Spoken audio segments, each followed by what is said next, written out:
Halo, salam kenal Bapak Ibu sekalian. Perkenalkan nama saya Maya Malinda. Saat ini saya diminta oleh Ketua Program Magister Manajemen untuk boleh mendampingi Bapak Ibu dalam mata kuliah kewirausahaan. Nah, jadi ini secara singkat saja dulu ya Bapak Ibu. Nama saya Maya Malinda. Saya lahir di Bandung, S1 saya di manajemen, S2 saya studi pembangunan di ITB, dan S3 saya di Chungyeon Christian University di Taiwan. Nah, jadi tentunya dalam kesempatan ini saya dipercaya oleh Kaprodi MM untuk mendampingi Bapak Ibu melalui proses mata kuliah kewirausahaan. Nah, Bapak Ibu, untuk mata kuliah yang saya ampu ya, ini ada lengkap nanti di em, morning ya, Bapak Ibu ya, dengan kode mata kuliah kewirausahaan. Lalu juga untuk kelas reguler ini saya diminta full gitu ya untuk pertemuan 1 sampai pertemuan ke-16. Adapun untuk deskripsi mata kuliah yaitu bertujuan untuk mencetak dan membentuk karakter entrepreneurs, mengkaji kegiatan entrepreneurs, serta meliputi bisnis plan, business development, dan sikap dasar entrepreneur seperti self-motivation, self-starter, leadership, communication antar pribadi. Dan capaian pembelajarannya diminta mahasiswa mampu menunjukkan kinerja mandiri, bermutu, dan terukur, sehingga mampu melakukan adaptasi lingkungan serta keterampilan mengkaji data dan informasi bisnis, lalu mampu menerapkan pemikiran logis, kritis, inovasi, dan bermutu sehingga menguasai prinsip kepemimpinan dan kewirausahaan dalam berbagai tipe organisasi. Nah, mahasiswa juga diharapkan mampu mengkaji kegiatan entrepreneur. Nah, referensi yang saya gunakan bersama rekan-rekan dosen yang lain adalah Innovation Entrepreneurship edisi kedua gitu ya, yang dikarang oleh John Besan and Ted Cho ya. Nah, untuk RPS, RPP, RTM, LKM, dan lain-lain serta bukunya nanti Bapak Ibu boleh baca ya, boleh lihat gitu ya. Dan Bapak Ibu sebagai mahasiswa di Universitas Kristen Maranatha, Bapak Ibu memiliki akses untuk paper-paper yang baik ya, Bapak Ibu, yang di mana Maranatha sudah berlangganan, Bapak Ibu ya. Nah, ini ada database e-journal, e-book yang nanti Bapak Ibu bisa akses ya. Tentunya di sini ada caranya ya. Bapak Ibu bisa ke Science Direct, Emerald, App Co-host. Lalu juga ini ada panduan-panduan dari aplikasi My Love.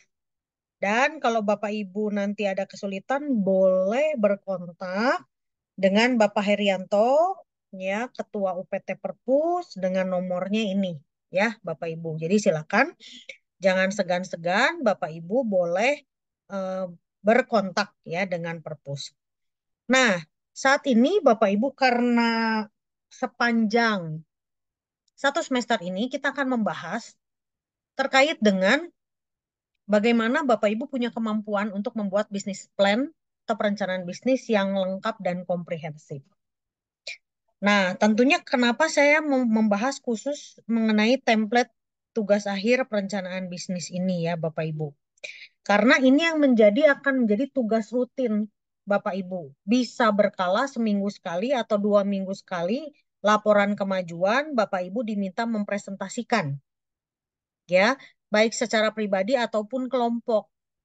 Nah, khususnya untuk Bapak Ibu gitu ya, untuk yang punya keinginan untuk tugas akhirnya dalam bentuk tesisnya ini adalah perencanaan bisnis, maka dari awal mengerjakan tugas perencanaan bisnis ini secara pribadi, Bapak Ibu.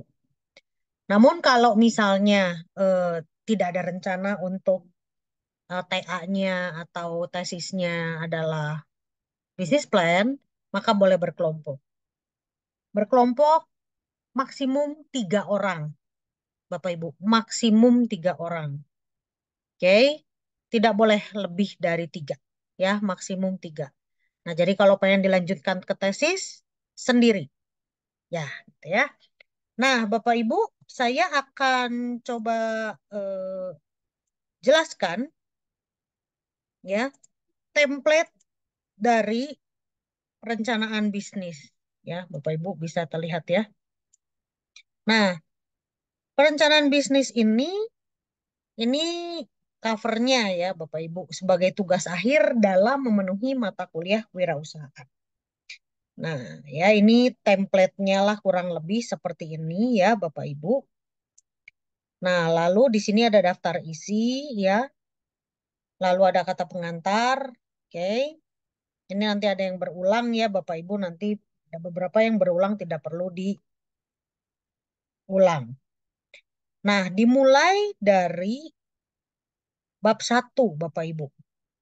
Bab 1 itu membahas ringkasan eksekutif.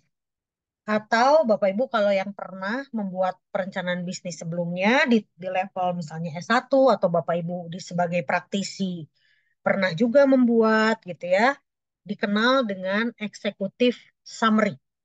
Nah, di dalam bab ini dibagi dalam 2 bagian besar, yaitu deskripsi konsep bisnis. Bagian ini menjelaskan tentang konsep bisnis yang akan dibangun dengan latar belakangnya, antara lain peluang bisnis, persaingan produk, target dan potensi pasar, strategi pemasaran, dan kelayakan investasi. Nah, bagian kedua menjelaskan tentang nama, logo, lalu juga bentuk kepemilikan dan perizinan, visi misi, alamat perusahaan, beserta dengan deskripsi argumentasi poinnya. Nah, jadi di sini nanti di breakdown satu-satu ya, Bapak Ibu ya. Nah, itu tentang bab 1. Nah, bab 2, analisis lingkungan dan model bisnis. Gitu ya, Bapak Ibu, di sini dimulai dengan analisis SWOT. Nah, saya yakin Bapak Ibu pernah mendapatkan materi mengenai SWOT analysis dari mata kuliah yang lain. Nah, saat ini justru dalam mata kuliah kewirausahaan ini bagaimana Bapak Ibu meramu atau membuat ya, bagaimana teori-teori yang pernah Bapak Ibu pernah pelajari itu dibuat dalam satu laporan komprehensif. Nah, jadi untuk SWOT ini menganalisis lingkungan internal dan eksternal ya, dan faktor yang dapat mempengaruhi kelangsungan keputusan. Oke. Nah, ini contoh ya Bapak Ibu. Jadi kalaupun Bapak Ibu punya template yang lain mengenai SWOT analysis, no problem.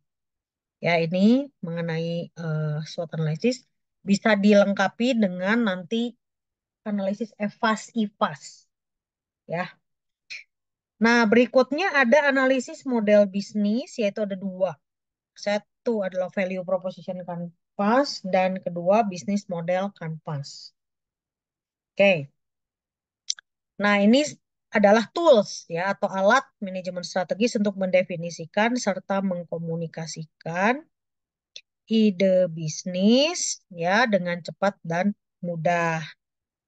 Nah, ini ada gambar-gambarnya Bapak Ibu ya. Kalau yang kotak ini berupa kado ya, gambarnya terdiri dari ada gain creators, pain relievers, sama product and service yang ditawarkan kepada yang lingkaran ini melambangkan customer segment. Customer segment yang terdiri dari job to be done, lalu ada pain, ada gain yang diharapkan oleh customer. Ya. Berikutnya ada 9 elemen yang tergabung dalam value proposition canvas. Ya, ada customer relationship, channel, customer segment. Lalu ada 3 key partners, key activities, key resources. Lalu juga ada cost structure and revenue stream. Nah, untuk gambar dengan model seperti ini, atau canvas dalam bentuk seperti ini disebut business model canvas. Nah, silakan Bapak Ibu boleh cari teorinya, Bapak Ibu boleh gali ya bagaimana mengerjakan bisnis model canvas. Lalu lanjut Bapak Ibu membuat blueprint bisnis. Menetapkan tujuan sasaran, penyusunan strategi, pelaksanaan program yang merupakan fokus strategi sebagai ciri khas brand agar konsumen lekat dan semakin dekat dengan brand. Nah, jadi blueprint inilah basic integrity dari perusahaan. Ya, mulai dari visi, misi, goals ya, lalu ada rencana, target, positioning ya, dan lain-lain. Nah, untuk blueprint ini bisa juga di dalam bentuk gambar, Bapak Ibu. Ya, ini contoh saja ya, contoh gambar ya, Bapak Ibu. Atau dalam bentuk tulisan pun juga tidak salah. Tapi kalau dengan gambar itu akan memudahkan pembaca memahami ya peta pikiran dari Bapak Ibu semua. Itu bab 2, Bapak Ibu. Nah, dalam bab 3 aspek pemasaran, ini penjelasan mengenai segmenting, targeting, positioning, ya, atau kita kenal STP, serta bauran pemasaran, yang kita kenal dengan 7P. Nah, di sini Bapak Ibu menjelaskan, ya, strategi pemasaran, ya, detail bisnis Bapak Ibu nanti ya yang mau diajukan gitu ya, ada bisnisnya, ada segmentingnya seperti apa, targeting dan positioning. Dilanjutkan dengan 7P ya, mulai dari produk, price, place, promotion, people, process, sama physical evidence. Nah, terakhir adalah perkiraan penjualan. Perkiraan penjualan juga harus ada data ya, Bapak Ibu ya, nggak sembarangan ya. Pokoknya, oh asal laku gitu ya. Loh, bagaimana menentukan bahwa penjualan itu masuk akal ya? Tentu ada logikanya, tentu ada asumsi-asumsi yang dibuat. Itu bab 3. Nah, lalu ini bab 4, ini mengenai aspek operasional. Aspek ini menjelaskan upaya kaitan antara aspek perkiraan penjualan supaya bisa dilihat kaitannya. Ya, artinya ketika sudah menentukan nanti perakiraan penjualan, terus di bab 4 ini adalah cara ya untuk menyediakan itu, menyediakan produknya ya, baik barang maupun jasanya. Nah, sehingga sangat penting ketika kita bahas tentang operasional, ya kita lihat butuh alat apa saja, di mana ya. Nah, ini jadi ada peralatan, kapasitas, pakai bahan baku apa, oke? Lalu lokasinya di mana? Tata letaknya di mana.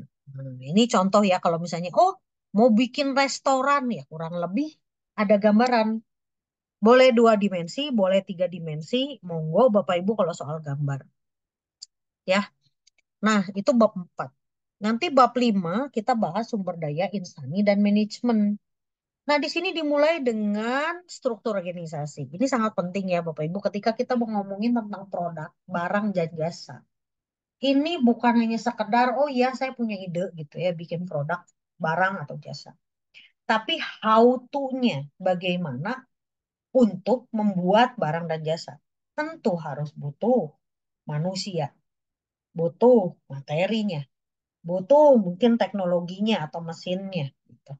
Butuh modalnya. Nah, jadi artinya Bapak Ibu, di bagian bab 5 ini ngomongin tentang manusianya.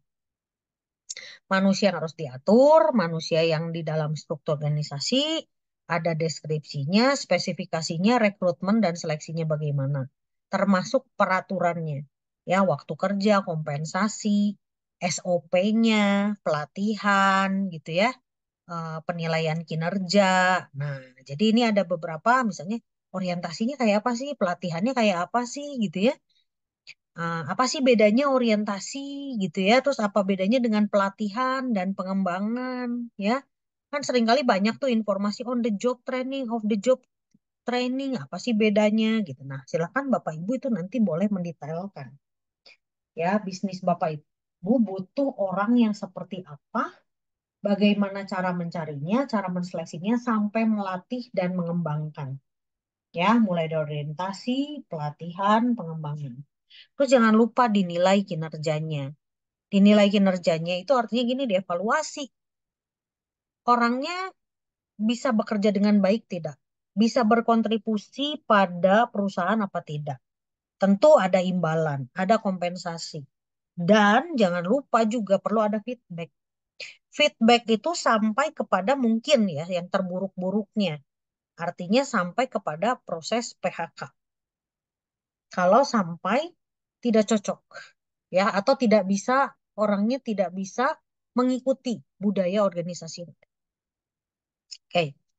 Nah, itu yang aspek sumber daya ya. Lalu bab 6 itu aspek keuangan. Nah, Bapak Ibu, ini aspek yang kalau dibilang merangkum ya dari hal-hal yang di atas gitu ya, khususnya yang membutuhkan dana. Jadi kalau misalnya kita bicara tentang deskripsi bisnis, lokasi misalnya gitu ya, terus juga misalnya gimana ya membranding, terus nanti bagaimana mau beli alat-alatnya, atau juga nanti misalnya mau membutuhkan tenaga kerja. Nah, ketika hal-hal tersebut itu membutuhkan dana, maka peran ya di aspek keuangan ini justru yang merangkumkan semuanya. Ya, jadi artinya ada hal-hal misalnya yang perlu diasumsikan, kenaikan bahan baku, gaji, asumsi penjualan, beli alat, teknologi gitu ya. Terus juga ini karena kita merencanakan namanya planning, maka ada yang namanya proyeksi. Ya, ke depan minimal 3 tahun Bapak Ibu. Oke, ada neraca, laba rugi, arus kas, nah, termasuk juga untuk kelayakan investasi. Bisa payback, NBV, IRR. Ya, profitability index. Nah, terus Bapak Ibu, ini karena ini kelas magister, tentu walaupun planning gitu ya, bukan berarti mengecilkan arti uang ya Bapak Ibu, tetapi yang kami inginkan, waktu Bapak Ibu memplanning, itu minimal skalanya adalah menengah. Maka dari itu investasi minimal itu 1 miliar. Nah, jadi bagaimana? Wah, Bu, saya mah cuma mau jualan misalnya cireng, cilok gitu ya.